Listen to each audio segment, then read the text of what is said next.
ऋषिकेश में युवती की गोली मारकर हत्या, देहरादून में भरे बाजार में लड़की का गला रेता, हरिद्वार में दो पक्षों में फायरिंग से दो की मौत। उत्तराखंड में जगह बदल रही है, लेकिन अगर कुछ नहीं बदल रहा तो वह है बेलगाम अपराध और उस पर पुलिस प्रशासन की संवेदनहीन चुप्पी। पुलिस प्रशासन महिला सुरक्षा के लाख दावे करता हो, लेकिन जमीनी हकीकत तो यही है कि उत्तराखंड की महिलाएं आज भी असुरक्षित हैं।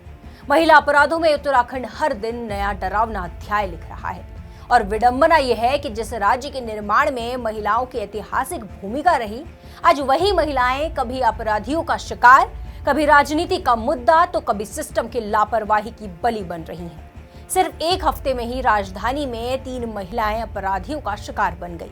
विकासनगर में 12वीं की एक छात्रा की गला, हाथ और नाक काटकर निर्मम हत्या कर दी गई। एक हफ्ता बीत गया, लेकिन आरोपी की तलाश अभी भी जारी है। क्या यही है स्मार्ट पुलिसिंग? दूसरी तरफ ऋषिकेश के शिवाजी नगर में एम्स में काम करने वाली प्रीति रावत की उसी के घर में घुसकर लक्सर के रहने वाले सुरेश गुप्ता ने गोली मारकर हत्या कर दी और इसके बाद राजधानी के भीड़ भाड़ वाले इलाके मच्छी बाजार में दिन दहाड़े 23 साल की युवती की एक मनचले आशिक ने गला रेत कर हत्या कर दी। भले ही इन दोनों घटनाओं के आरोपी गिरफ्तार हो चुके हों, लेकिन सवाल यही है कि अपराधी इतने बेखौफ कैसे हो गए। वो युवती जिसने पहले ही खतरे की आशंका जताई थी, रिपोर्ट दर्ज कराई थी, लेकिन पुलिस क्या करती रही? सिर्फ प्रेस नोट जारी। जब शिकायत पहले से दर्ज थी तो सुरक्षा कहां थी, निगरानी कहां थी, कार्रवाई कहां थी?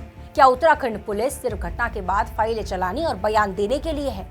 पुलिस सिर्फ महिला अपराधों को रोकने में ही नहीं, बल्कि समारोह में दंगा फसाद रोकने में भी नाकाम दिख रही है। हरिद्वार में रविदास जयंती के मौके पर जुलूस के दौरान 2 पक्षों में फायरिंग हो जाती है, 2 की मौत हो जाती है। बेलगाम अपराध पर हाई लेवल बैठकें होती हैं, बड़ी बड़ी बातें होती हैं, 3 दरोगा सस्पेंड कर दिए जाते हैं, लेकिन जो चीज नहीं बदलती वो है क्राइम का ग्राफ।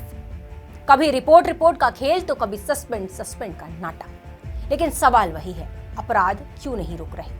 आज उत्तराखंड की महिलाएं पूछ रही हैं, हमारी सुरक्षा कौन करेगा? ये सिर्फ अपराध नहीं है, ये सिस्टम की नाकामी के प्रमाण है। और अगर अब भी जवाबदेही तय नहीं हुई तो पुलिस प्रशासन पर गंभीर सवाल खड़े होते रहेंगे, क्योंकि अब खामोशी नहीं, जवाब चाहिए।